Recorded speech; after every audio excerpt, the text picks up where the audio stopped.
Taking up on what you just said, Professor Sharma, I'm an Ashkenazic Jew. I was born in the United States. My parents came from Eastern Europe. I'm what you think of when you think of a Jew, probably. And part of being that kind of Jew, the kind I was raised to be, is never forget, always remember, the Holocaust is in the background all the time for us. I was born about 5 years after the end of the Holocaust, or the Shoah, as we call it. And I remember as a child hearing my grandparents and so on telling some of the things that happened to my cousins and aunts and uncles, whom I'd never met, of course. But they were horrifying stories. I will not tell you them, but you can imagine. And I was maybe 5 years old the first time I remember hearing these stories. I was shocked.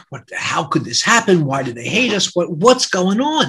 It just gave me nightmares. And I guess all of us Jews have nightmares like this. And the idea got into us because we learned that America didn't even let Jews in. Nobody let Jews in. And we all perished terribly. India did let some in, but that's another story.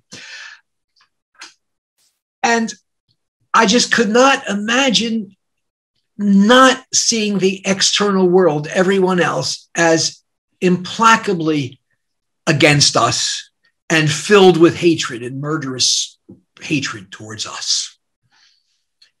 Of course, I knew many people, many Gentiles of all sorts that I love and so on, but those cultures always bothered me. And it seemed to be every culture. And then I discovered an exception. I heard somewhere that there was this very old community of Jews in India, in South India, and they did not suffer so much persecution. So I did my PhD in Indology. I learned the classical languages. I translated and analyzed texts. I'm just a regular kind of Indology guy, except it was in the 1980s. I was on sabbatical in Sri Lanka, studying Buddhist texts that time. And we were getting tired. My wife and I were working hard. So we said, let's take a little vacation. Let's go. I've heard this place, Kerala, is very nice.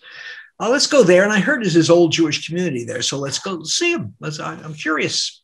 No more than a passing curiosity. But when we went there, I saw something that changed me forever. I saw Jews proud to be Jews and proud to be citizens of their homeland, India. And I was trying to, and the Jews would wear the kippah wherever they went. I remember I was with a friend going out to have something to eat, and they ordered something. Oh, no, we can't have that. We got to have this because he said, I'm a Jew and I can only eat our food. And that impressed me because we would say, oh, I'm a vegetarian, don't give me meat or something. But it's right out front. And then we walked around Jewtown in Cochin. And in the windows, I'll show you pictures. There's Magen David, the Jewish star that looks just like Sri Yantra, in the windows. And there are Jews who don't hide their Jewishness. Now, America's good to Jews, but we don't put big Jewish symbols on our house. We're just not that comfortable. But Jews in India are.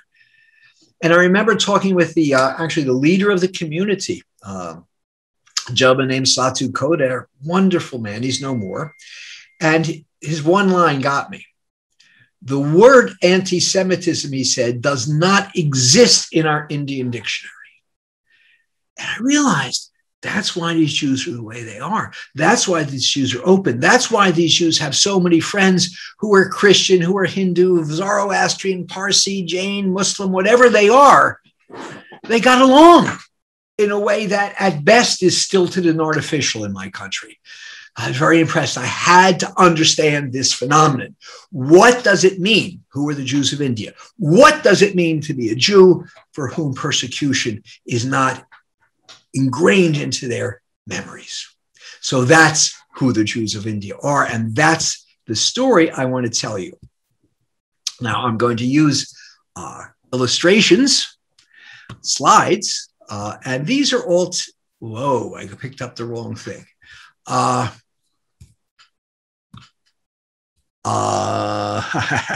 do I get out of this? You just open up your presentation and... it's open. I just made a mistake. I clicked on the wrong thing. Here it is. Do you see it now? Yes. Oh, thank you. So the next thing I want to tell you before I get into it, the photographs, as Professor Narayanan mentioned, I hope you will show the beautiful photographs by Ellen Goldberg, who I'm deeply honored is my wife. It's all her work. And she is my co-conspirator, co-investigator, co-author, my partner. Who are they? And right away, we chose a picture of people who are Jewish, but as we have a joke, they don't look Jewish. Who are they? These are from Mizoram. So let's have a look here. Now, Jewish communities are found in many places in India, and each community, this is important, has a very different story to tell. They speak different languages, obviously. They eat different foods, obviously. They pray a little bit differently. There's local traditions for each of these groups. They have different histories, different neighbors. So we're going to start off by going to Mumbai, where there are two very distinct Jewish communities living there. One, you probably know the name, they're known as the Bagdadis, and the other are called Bene Israel, or Bene Israel in India. Then we're going to, I'm not sure where we're going next. I think we're going to Kolkata, which has a wonderful Jewish history. Kolkata has had a Jewish mayor. In fact, Mumbai has had 3 Jewish mayors. We've gotten along well with people in India. We'll take you to show you Calcutta, where there's a Baghdadi community, the same ethnic Jews, same ethnic group of Jews as you find in Mumbai. You also find some in Yangon or Rangoon. We'll then go to Kochi, where my wife and I lived for a year and we visited many times. And really, we know the most of this group. They're called simply the Kochi or Cochin Jews. Forgive me if I use the old names sometime. It gets a little confusing for American audiences. They know Cochin, they don't know Kochi, etc. And finally, just have a brief look at the Bene Menashe, who are in Mizoram. And we'll take even a briefer look at a group called the Bene Ephraim, who are in Andhra and Tamil Nadu, in that area inland. I'll tell you about it in a minute. So all these different Jewish communities, each has a different identity, frankly. I have a book that tries to explain that. But again, the identity they share is that there's never been anti-Semitism in their beloved homeland.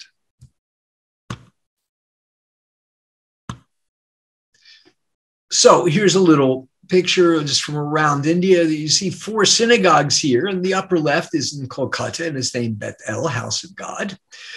In the right is one in Ahmedabad, where you are. I'm sure you've gone past it and you've seen it.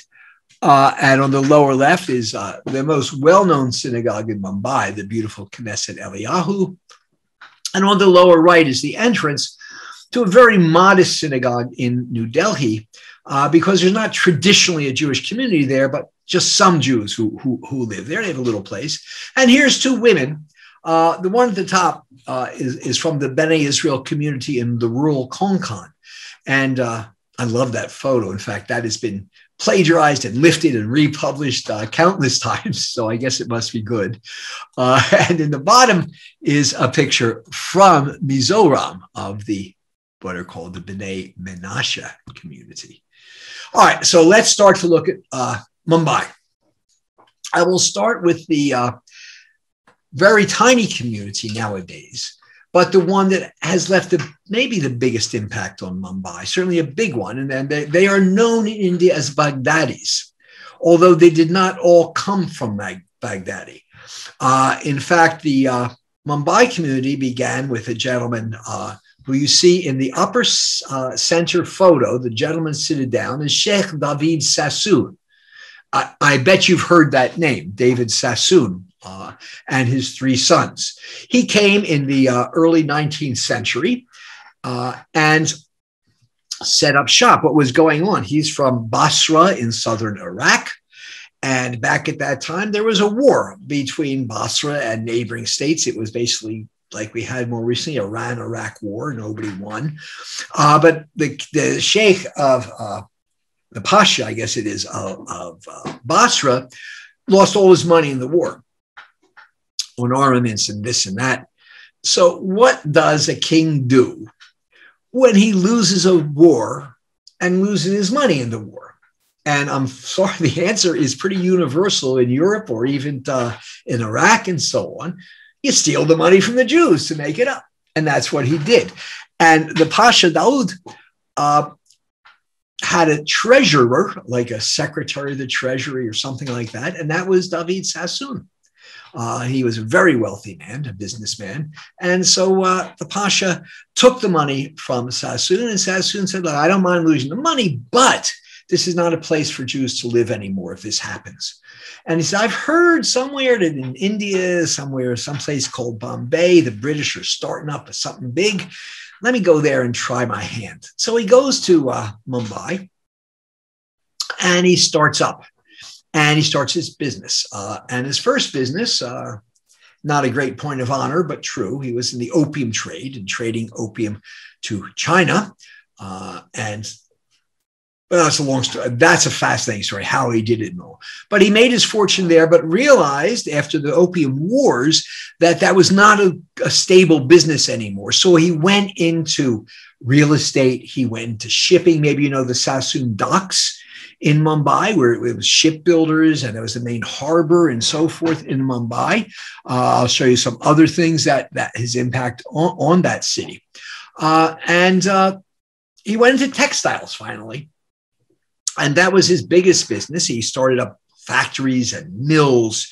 And at one point in Mumbai, the Sassoon mills employed 15,000 people. Big business. And Sassoon made a claim. He said to the Jewish world, any Jew who comes here from anywhere, if they need a job and a start in life, come here, I'll get them started. They can have a job. So they did. And gradually, they filled up the factory. There's no more room. And land by that point in Mumbai was too expensive even for Sassoon. So he opened up a second textile center in Ahmedabad, it was. And you had Sassoon Enterprises there and brought prosperity and jobs and so forth. So Sassoon was the founder of the community. There were other important figures, but he's the one who got it going, who set the tone. Lower center is the Sassoon Library and Reading Room, which is for the public. It is centrally located in Mumbai and is to this day, is one of the cultural centers. A beautiful garden in the back, beautiful building, library. People go there.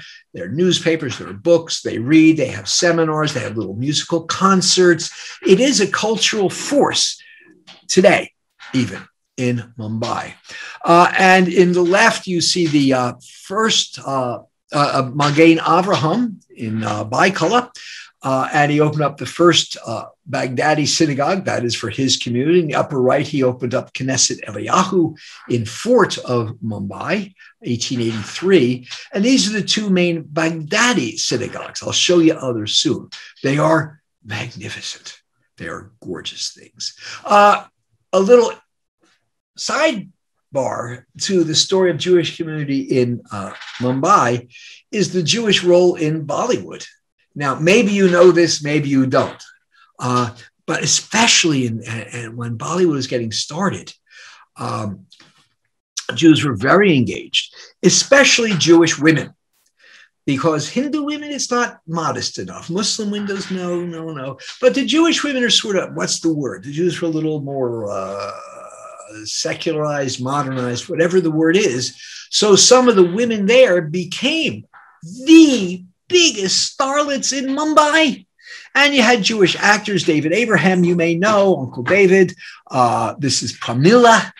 This is made before your time, but these were the founders. These were the big stars. Also, script writers, cameramen, musicians, directors, producers from the Jewish community. And what happened at the time, the Jews in Bollywood knew about the Jews in Hollywood in California. So they'd go back and forth, especially the Jews from Bollywood would go to Hollywood and learn the latest techniques, buy the newest equipment, this and that. And so Bollywood got started. I'm not saying the Jews were the dominating community, certainly not, but they played an important role, especially in front of the camera. So we have the women's club. We have all of the things that one needs for a good Jewish community. Did I get that? Here's some more. This is the one I just showed you. Okay. The other community in Mumbai are called the Bene Israel, as is pronounced in English, or in Hebrew, Bene Israel. And you can see the Bene Israel they look differently from the Baghdadis because the Bene Israel have been in India extraordinary long time, at least 1,000 years, maybe much longer. The origin fades into history. That's how long they've been there. They lived in the Konkan coast. I'll show you some of that. That's the rural area inland from Mumbai, just right next to it. And here is Tiferet Israel Synagogue, which is the oldest synagogue in Mumbai. That was started by a leader in the Bene Israel community. It was built in 1796. That's not old for a house of worship in India, but that's very old for a synagogue, I tell you. That's an old synagogue. It's an important synagogue. So you see some pictures just of the people in that synagogue, the beautiful old, but much more modest and less grandiose synagogue than what you saw among the Baghdadis. In Mumbai, there are Jewish organizations. Jews are interesting in this way, among others, that wherever we go, we build our community. And our community is based on communal institutions. So, of course, the house of worship, the synagogue. But also important is the ritual bath, the kosher food, the butcher shop, the food stores, the restaurants, your delicious vegetarian food is fine for us Jews. Schools, so the upper left is the David Sassoon High School. There are a number of Jewish schools because education has always been very important to us. The Sassoon High School was built for the Jewish community, but there are so few Jews left that I'm not sure there are any Jewish students remaining at the David Sassoon High School. But here are some of the kids, I think they were mostly Muslim, who study there. But it's still supported by the trust from the Sassoons to provide education.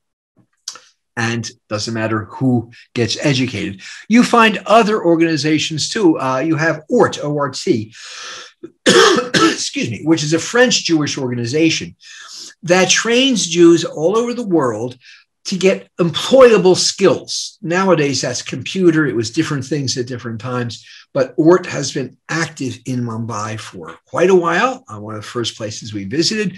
On the upper right is the Jewish Community Center, where it's very important because it provides Jewish learning for the children, activities. It also provides needed whatever the seniors need. And many are very poor, so they for our Sabbath, and they deliver it free and meals to the elder community. They sing songs, they have classes. It's a modest but very lively place. And there in the lower right is the Sassoon Library and Reading Room. This is what it's like. People go there and read. To you all in India, that's not unusual. To us in America, you go somewhere and you watch movies and TV, but thank God in India, people still read. So Mumbai, in short, has the institutions. You can buy Hebrew books. You can buy the ritual objects that we need to perform our rituals. We can get education for our children. We have ritual baths for our women. We have the food we can eat. We have what we need. And you'd be surprised how such a well-equipped Jewish community anywhere is not so common. Now, outside of Nekanji, one request. Can you make your presentation full screen? I will try to do that. I'm not so good at Visibility, will increase. Yeah, I understand. I got to figure out how to do it.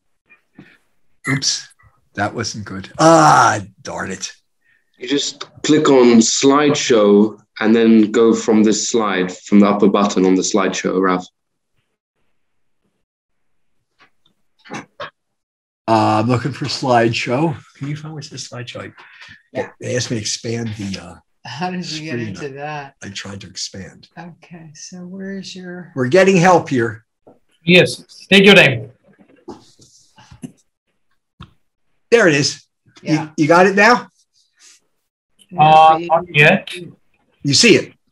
Yeah, go to slideshow and then second from the left, play from current slide. Got it. Bingo. Click that. Yes, click that. Yeah. That should Very work. good. Except now, Ellen, I don't know how to advance the slides. You just hit the right arrow key and it will advance, Ralph. Wow. Who's helping me there? I thank you so much. Rabbi Goldschmidt here. Oh, so glad to be here. So glad you're here for 2 minutes. I've dueled a lot with the Zoom before and messed up many times. So experience has taught me. I'm too old to get embarrassed. Don't worry. Sorry to interrupt the flow. It's great stuff. Please continue. The person speaking now is the former rabbi of Cochin. So we have some very distinguished colleagues listening. So Jewish life on the outskirts. Now, outside of Bombay, we have the community called the Bene Yisrael or Bene Israel. You see a monument here, sort of in the middle to the left, which marks the tradition of the Bene Israel that way back when, and maybe from when the northern kingdom of Israel was conquered in the 7th or 8th century before the Common Era, it does very long ago. There was a ship of merchandise coming to India. Now we know there was trade between the Middle East and India, and between the Jewish communities in the Middle East and in India for many years, but this really goes back. And the ship was off the coast off of Mumbai. There was a storm. The ship was sunk, and 7 men and 7 women who are named in this monument were washed ashore unconscious. Then there's variety in the legends about how they were revived and who helped them. So I won't even go into those controversies, but they were revived, and they became the Bene Israel community. 7 couples were fertile, and over years and years and years, they developed into a reasonably sizable community, numbering eventually maybe 30,000 or thereabouts. This place is called Navgon. And here are some of the here's some of the tombstones in the Jewish cemetery at Navgon. Now, Jews from all over this area and from Israel who come to visit want to go to the cemetery to pay respects to their ancestors, as you can imagine. We just see some of the people. The gentleman in the center is a Chazan at Magen Avot synagogue in Alibag. And a Chazan is the one who chants the prayers. And I'm just pointing him out. He was exceptionally good. He was in great demand everywhere, but he wanted to stay at the little synagogue upper right in Alibag. That was his home. He wasn't going anywhere. So actually, these pictures are mostly from Alibag or Thane, which is north of Mumbai, or Navgon. You're just getting a picture of what they look like. They came in time immemorial past, and gradually they prospered, multiplied. Then there's a very interesting story. They were called at the time Shanvar Teli, which you may understand. Til is a sesame seed. Teli is one who presses the oil out of the seed. And Shanvar means Saturday. So they were Saturday oil pressers. What's that? They would not. Now, they would not do their work or sell their merchandise on Saturday, which is our Sabbath, when such things are prohibited. Right. So, and they also spread out, because how many oil pressers do you need in one village around all the villages of the Konkan? So they would go around and sell their oil, sesame oil, and that was their main means of livelihood. But they had to spread out to all these different villages, many more, where they built modest synagogues and lived a Jewish life for who knows how long. In 1732, there was an article in what was called the Oriental Christian Spectator, a newspaper published in Chennai, then Madras, that was written by a Danish missionary named Stavorius. All these names and places. I know it's silly, but anyway, Stavorius writes that he, in this town, in this area, Alibag or somewhere there, he didn't say, he came across a group who are Bene Yisrael, who are children of Israel. But, he wrote, they know nothing of Hebrew. They don't know Hebrew except they can say Shema Yisrael, Hashem Elokeinu, Hashem Echad. That little phrase is like La ilaha is to a Muslim. It's the main teaching of the oneness of God. They knew that. And they would say it, according to Stavorius, when that was what they did for prayer. They had one prayer and they would say it. He also said they circumcised the male youth on the 8th day. Now, Muslims circumcised, but around 8 years or 10 years old. This is on the 8th day, very specific, is Jewish tradition. So if you say somebody doesn't work on Saturday and says something that sounds like Shema Yisrael and who's circumcised on the 8th day, they're lost Jews. And that's what Stavorius thought. Meanwhile, okay, so Stavorius writes this letter. The newspaper finds its way to Kochi, where the leader of the Jewish community in Kochi, Yechezkel Rahabi was his name. He reads this article. This is interesting. Who are these people? Who's up there in the Konkan who thinks they're Jews? What's going on? And he's very curious. So he sends his son, David Rahabi, to find these Jews and find out who they are. So David Rahabi goes and he spends a lot of time with them. And he observes a lot of things. For example, in the fall, they have a day called a day when they won't eat, when they wear white clothes and sit on the floor. That we recognize immediately as our most sacred day of the year, called Yom Kippur, the Day of Repentance. It comes in the fall. We don't eat and we wear white and we sit on the floor. Bingo, that's that. Then in the spring, he notices that there's a 7-day festival in the springtime. They call it I forget the Marathi, the festival of closing the pickle jars or sealing the pickle jars. Because what they would do is all their regular food, they wouldn't eat. And since pickle lasts, they put it away. They'd seal the jar. You couldn't have this. And they brought in only bright, fresh food for this week. We will recognize, Jews anywhere will recognize the rudiments of the celebration of Passover in the spring, which marks the Exodus from Egypt. Now, they didn't know about the Exodus from Egypt. They didn't know about the Torah. They didn't know about Hebrew. But Rahabi is also convinced, as was Stavorius, these have to be Jews to have these customs. But he's one final one. He tells the people, I have to go home to Kochi. I have business. But I want to invite you all for a great dinner, little party to send me off. Okay. So he says, let's go. He says to some of the leading women, let's go get, we like fish. Let's get some good fish at the market. They go to the fish. Now, according to our laws, there are some fish we could eat and some fish we cannot eat. So he goes through the fish market. This fish, prawns are delicious. Let's get, oh no, we're not allowed to eat prawns. We don't eat those. Oh, well, here's a mackerel. Let's have, oh, sure, we love mackerel. And he goes through every item in the market, and the women pick with 100% accuracy which fish are kosher, which were not kosher. No other way to know it. It had to be an oral tradition. They remembered they're Jews. David is convinced. He goes back to Cochin and takes 3 young men with him to Cochin. And he trains them in the rudiments of Judaism and Hebrew language.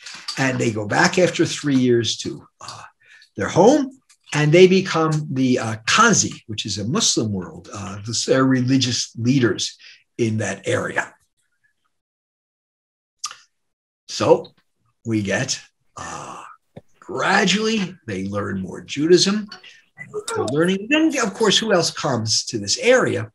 Then the Christian missionaries, they finally make it there, and they see Jews who are not educated Judaically. They think they got ripe fruit to pick here. You can imagine, because for a Christian to missionary to convert someone is what they like to do, and to convert a Jew is what they love to do. So the Christians came and they set up a school, which is what they do everywhere, and they teach them English language, and they teach them the Bible, So here they have a Bible that they're learning that tells stories, and they began to relate themselves to the stories in the Bible. Then, so they learned English, but they're not just religious, they're practical, because they know that in nearby Mumbai, the British are setting up shop and it's going to become a commercial powerhouse. They want to go there because they can have a better life. And English, they knew right away that was the key to a better life. So they learned English, they learned some Judaism, and they moved to Mumbai. And in Mumbai, they met other Jews, the Baghdadis, who I just introduced you to. And so they learned a great deal more. Now, they got to Mumbai just before the Baghdadis. So they had a synagogue by the time the Baghdadis got there. They had a Jewish cemetery. They have ritual baths, things we Jews need. So the Baghdadis are very happy to cooperate and use their facilities and so on. But alas, the Baghdadis fell very much under the influence of the British. And the British were not the most tolerant and liberal-minded people we've ever seen on this planet. So the Baghdadis, who want to be successful, rich, powerful, like the British, how do you associate with an upper-class group? You adopt their dress, which they did, their language, which they did, and their bigotry, which they also did. Well, this is so they want to be like the British. The British don't like the Indians so much, so they don't want to be Indians so much anymore. And then came the Mutiny of 1857, the first War of Independence, if you prefer. And relations generally, even all the way down to Mumbai, between British and Indians, British, once upon a time, could convince that they were really welcome in India and people loved them. Now, after that struggle in 1857, they know it's not so. So the lines, the social, cultural interaction lines between British and Indians frayed, and they became more and more separate after 1857. And so did the lines between the Baghdadis, Las, and the Bene Israel. So that's a shameful episode in our history in India. They discriminated against the Bene Israel, much to their shame. There's more to that later. Maybe I'll tell you. Now, Sassoon opens up shop in Pune. Pune was the hill station to get out of the Mumbai heat during the hot season, just as Darjeeling was for Kolkata, and Shimla was for Delhi. In fact, you set up little Jewish communities in Darjeeling, very small, Shimla, but a pretty good sized one in Pune because it's close to Mumbai. And Sassoon built this magnificent building in the upper right, the Ohel David synagogue. Just behind it to the left, that's where Sassoon is buried. The synagogue is known locally as Lal Dewal, Red Fort, because it's red.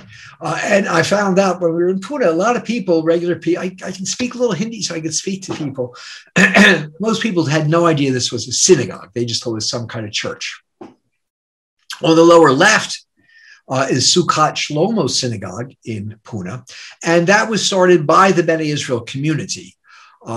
And the irony is that there's an active Bene Israel community in Pune with the modest synagogue. Center is their library, reading room, bookstore for the community. Lower right is that synagogue, Sukkot Shlomo. Upper left is the magnificent Ohel David synagogue. Then Pune, they developed everything they need. They had books, newspapers, kosher food, ritual baths, everything in a little synagogue. Today, Sukkot Shlomo is an active synagogue, the little one. Ohel David, to say the least, is not active anymore. In Ahmedabad, also, Sassoon set up shop, and he built this lovely Magen Avraham synagogue. Perhaps you have seen it. Art Deco style, which touches us in Miami very deeply. We love Art Deco.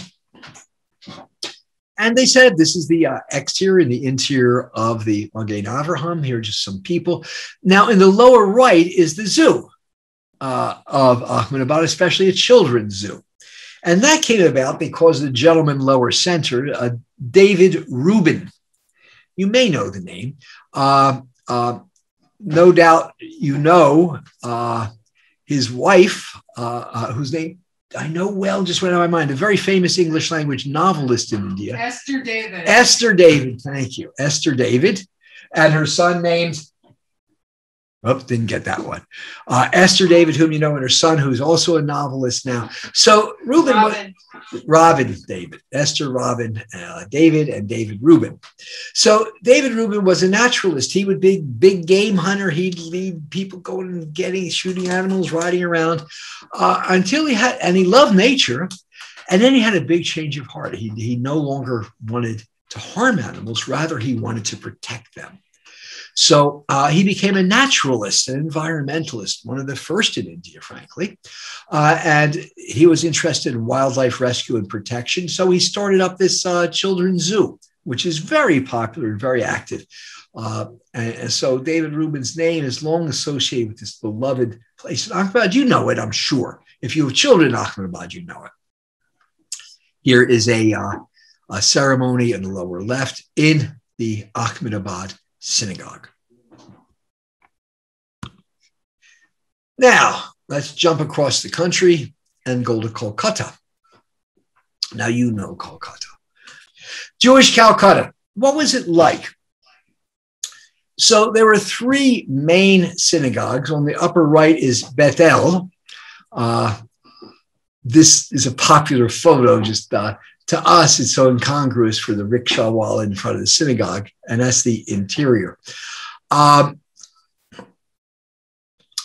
You see at bottom center, not only did Kolkata have Jewish mayors, Jewish stores, what else? Jewish bakery, Jewish butcher, ritual baths, et cetera, et cetera, et cetera. Jewish schools. They even had a Jewish girls' school that went up to what we would say graduating high school, and then they go from there to college, university. It is still there. The students are not Jewish any longer, but there it is. And I just introduce you to upper left. The woman seated is Flower Silliman, who has been our host there many times. She's the old style Calcutta Baghdadi. Copeland Marks, the food critic, once wrote that in his opinion, the best cuisine in the world is Calcutta Baghdadi style cooking. And I can tell you it's plenty delicious. And Flower is the chef of all chefs. Standing right behind her is Yael Silliman, who is the historian of the Calcutta community. She has a wonderful website, anything you want to know about Calcutta Jews. She's a very good scholar. Interesting story. She was a tenured professor in America, decided that maybe India was a better place for her. She resigned from the university, moved back home to Calcutta, and there's a very active life in Calcutta cultural community, which is rich. Lower left is Nahum. If any of you know Calcutta, you know Nahum's Bakery. This was more than a bakery. It was kosher, but it was the center, the nerve center of the Jewish community. A Jewish traveler comes to Calcutta, you talk to Mr. Nahum, you'll have a place for a meal and whatever you need, he'll take care of it. And Nahum's was not only the center of the Calcutta community, it was of all the Baghdadis. Now remember, the Baghdadis were merchants to a large extent. They had part of their family had moved from Mumbai or Kolkata to Shanghai, to Kobe, to Tokyo, to Singapore, to Penang, to all over Southeast and Eastern Asia on business. So they were networked together, even though they were in other countries. And if there was, let's say, a wedding in, I don't know where, Penang, Malaysia, a Jewish wedding, it was not a proper wedding unless the cake came from the Hums.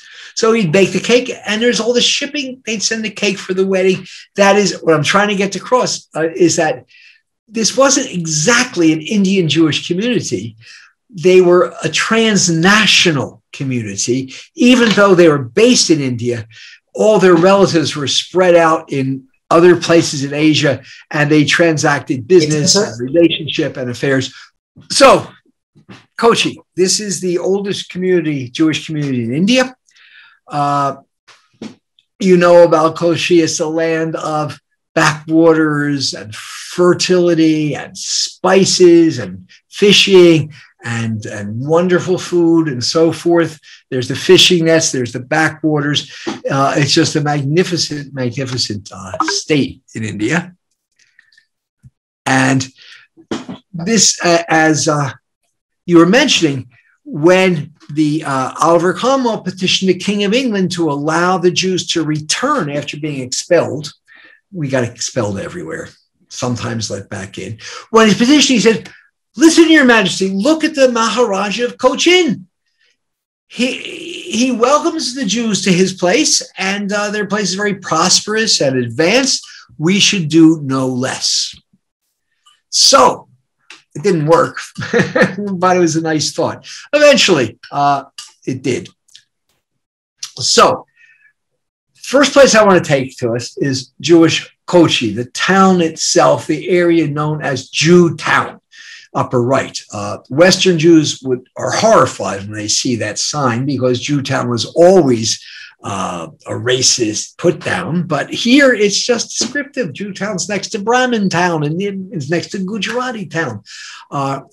It just shows they were well established. Here are some pictures.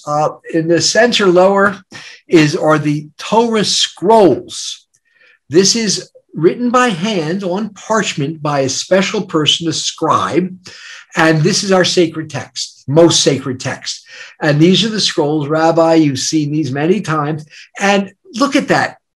In Eastern Judaism, the scrolls are encased in wood, and there's often metal wrapped around the wood. Here's silver. And yes, that is pure 22 karat gold for the crowns and the other decorations of the Torah scrolls.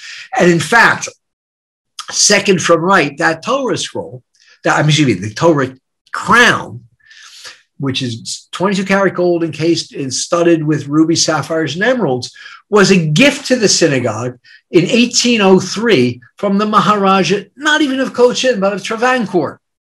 So I'm trying to show you how the Jews were admired, welcomed, and loved, and how they contribute to their society. In the center, pictorial cancellation of Magen David, that means the six-pointed star, is available at the Little Jewtown Post Office. It's a popular tourist item. By a postcard, you get a stamp, and you get that cancellation of the Jewish star.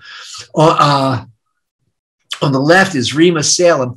She is looking over the kernels of wheat to make sure they can be used for Passover. They can't be cracked or split or damaged in any way. So she's checking them.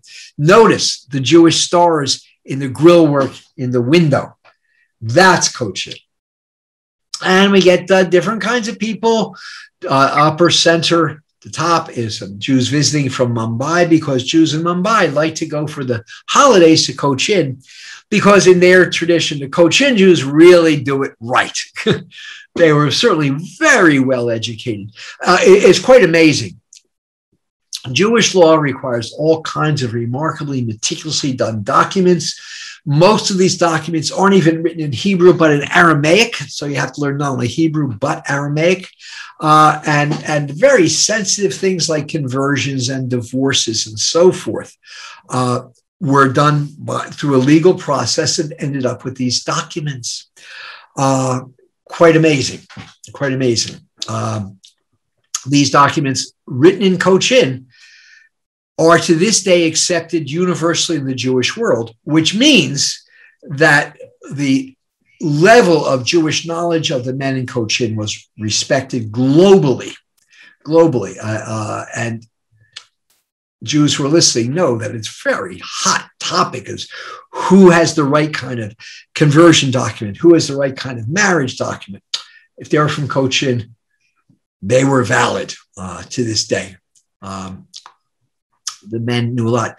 And in Cochin, they never had rabbis, which is quite interesting. They never felt they needed them because the men were all educated to such a Jewish level, they could do anything a rabbi could do. It's funny, a rabbi is not a priest. So anybody can do what a rabbi does. It's a matter of knowledge. A rabbi is just a teacher.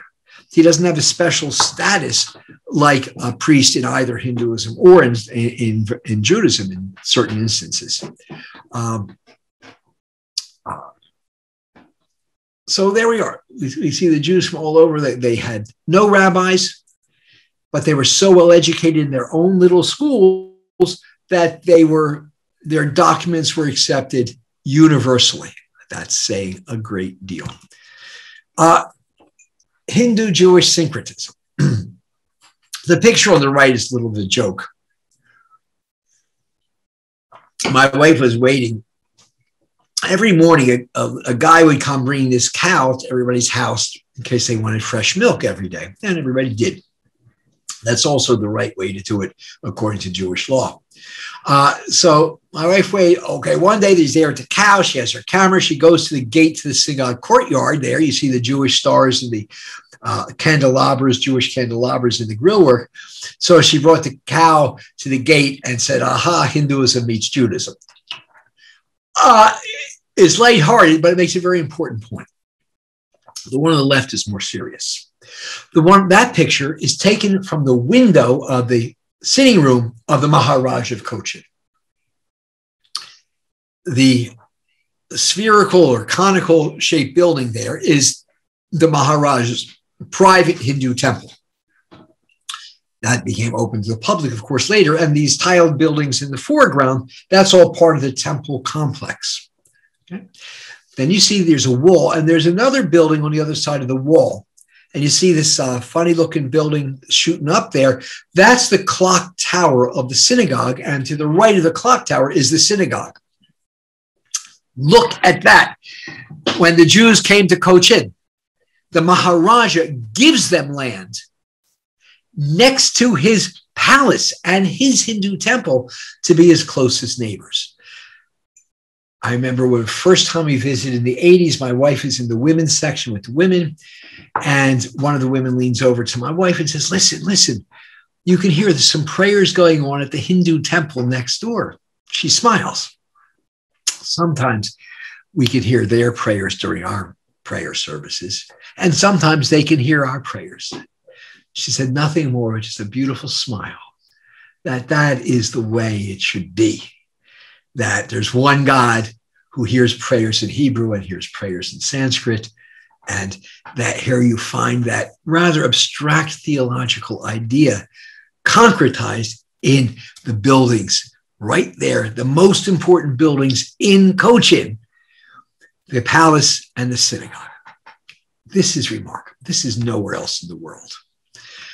Here's the Cochin synagogue. That's the clock tower on the right.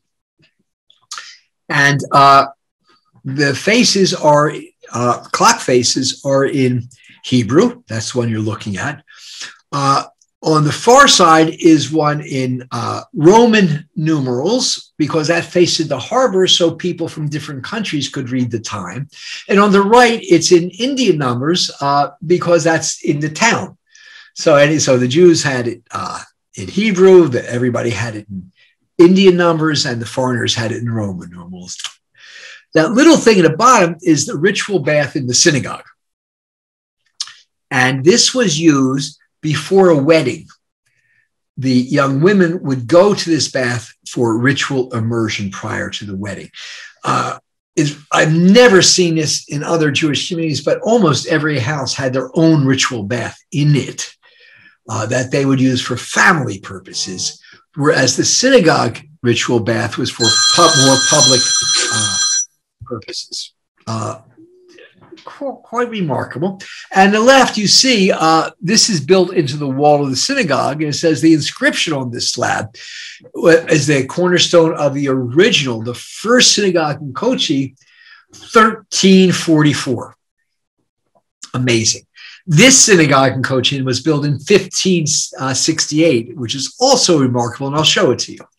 Here we go. This is the interior of the synagogue. Upper right, visitors requested to remove their footwear before entering the synagogue. Okay, you're in India, that's fine. We don't do that anywhere else. Anywhere else I know of. I've never been in a synagogue where you do that except in India. So why? So they asked the people, why do you do this? Oh, we do this because, top center, we have these very valuable and rare willow patterned floor tiles in the synagogue. They were brought from Guangzhou in China in 1768 and installed. But we don't want to damage those floor tiles. That's why we take off our shoes. Okay, fine. And so you see lower right, the shoes, sandals, in the entrance to the synagogue. But we found out that during the high holy days, the men do wear their shoes. So it's not that. Basically, what I think it is that, of course, in a Hindu temple and in a masjid, you take off your shoes to pray. So they're in a town that's Hindus and some Muslims, you take off your shoes to pray. Nothing wrong with it, but it's a uniqueism. The left is what's called the eternal light. Maybe you've heard of that. Every synagogue has one in front of the cabinet where they keep the Torah scrolls. It's the most beautiful that I've ever seen.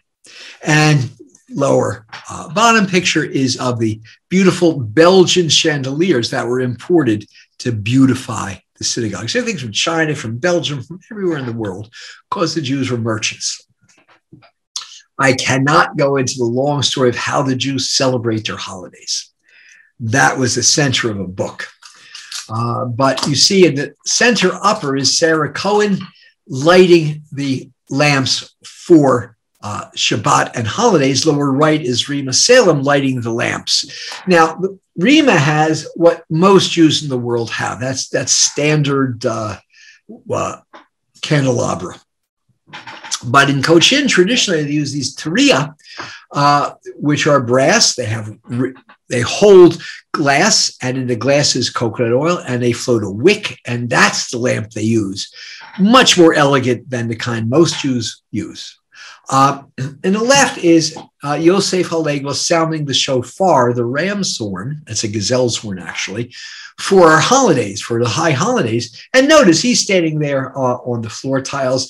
The right is Raymond Salem holding what we call a lulab and an etrog, which is used agriculturally, agricultural products used for the fall holiday of Sukkot. And lower left is the Christian servant of the house in which we stayed, the Salem household, polishing the lamp for the Shabbat. And bottom is Jackie Cohen, and he's standing there lighting the special lamps for the winter holiday of Hanukkah. It's a tremendous story about how the Jews celebrate. That's our first book about Cochin. So other Jewish communities, the top. These are the Bene Menashe. These were taken in Aizol in Mizoram. They call themselves the Bene Menashe, and it's a remarkable story. I first heard of this group in the early 1980s in Burma, and I was talking to people, the Israeli ambassador in Burma. He says, did you know about these people? Because they live in the northwestern part of Burma and across the border in far northeastern India. So these people, Bene Menashe, are along the border between India and Burma. You know where that is. That's pretty remote territory. The leader, his name is Yantual, started to have dreams. They were animists prior. Some had been evangelized and they became Christian. So somehow he had these dreams that he had, in fact, I started to write letters to him, and he wrote letters back by hand. And I have many of his dreams he sent me. I analyzed them a bit in an article, but really remarkable stuff, That led him to say we're really a lost tribe of Israel. And gradually they came to fill in the blanks that they were not only any tribe, but they were the tribe of Menashe. And they assumed this identity of Bene Menashe Jews. And here they are. Many have moved to Israel. They underwent a very strict formal conversion in India first. Rabbis were sent from Israel to India to oversee, so it was done, everyone accepted them as Jews. And there are some left. At least half the community lives in Israel now. And lower are the Bnei Ephraim, and Ephraim was the brother of Menashe in our Torah, so they are the children of the Menashe, Ephraim tribe. They live in Andhra and Tamil Nadu. And they were all Dalits. And somehow, again, one of their leaders got this idea that Dalits, he reads the Bible, he says, oh, they're the oppressed people. That's what Dalit means, of course. We're oppressed. The Jews were oppressed. We are Jews. There's a few steps in between, but that's their story. In fact, they say all the Dalits of India really were originally Jews and somehow got to India and became oppressed. Whatever you think of it, that's the story. But let me tell you, they're very sincere. They live in remote, small towns. I bet some. They are learning Hebrew, and they're learning not only to read, but to speak. So I get little conversations back and forth with some of the people. It's enormously impressive. There's their synagogue lower right. It's poor. There's the door to it. But they're sincere, and a lot of these Bnei Ephraim are in the process of becoming Jewish. They say, we don't convert to Judaism. They use a different word. We don't do giuris, if there's any Jews listening. We do shuva. We return to Judaism. So they develop their own rites. And many of those are becoming normalized, standardized by our rabbis. So that's a little look. I didn't say much about these newer Bnei Menashe and Bnei Ephraim communities. They all follow the paradigm of Bnei Israel. There are a group of people who we don't know who discover or uncover a Jewish identity and do a tremendously difficult task of learning enough to really live as Jews. I remember last little story, my wife and I were in Aizol. We went to the synagogue for Shabbat, and I was amazed. It's a plain little synagogue. Beautiful spirit, full to the brim. And they have their own prayer books. We all have these prayer books. They're in Hebrew and the local language. So here in Miami, we have Hebrew English. In Miami, we also have Hebrew Spanish, Hebrew Russian, Hebrew French, and everything like that. Here, they have Hebrew Mizo prayer books printed in Israel. And any Jews listening, they're the same art scroll prayer books that we use everywhere in the world. But there they are. And I was quite impressed that we start our Sabbath services in Sephardic tradition. The man recites a chapter of Psalms. It's not so easy to recite a chapter of Psalms in Hebrew with the right intonation and everything. So not every man can do it usually. But in Aizol, every man around, they went around, it took a long time around the synagogue. There are 100 men there and more. Each would recite a chapter of Psalms. As soon as I heard that, I said, yeah, these people are serious about being Jews. The prayer service was perfect. They knew everything to do. They had been educated well. And I tell you, there's no doubt anybody who works that hard to be Jewish is welcome. And both of these communities, the Bnei Menashe have more or less done it. The Bnei Ephraim are working on it. The Bnei Israel did it a long time ago. So whether they are converting or returning, there's no difference in our religion. They are Jews like any other. And it's a wonderful story how it happened. So we looked at two different communities in Mumbai, the Bagdadis and the Bene Israel, very different background, very different stories, all Jews. We looked at Jews in Kochi, again, totally different story, different food, different language, different customs, but still the core of what they do is Jewish. And now we had a little look in Aizol and in Andhra. at Jewish communities there who were in the process. So you've met the Jews of India, my friends.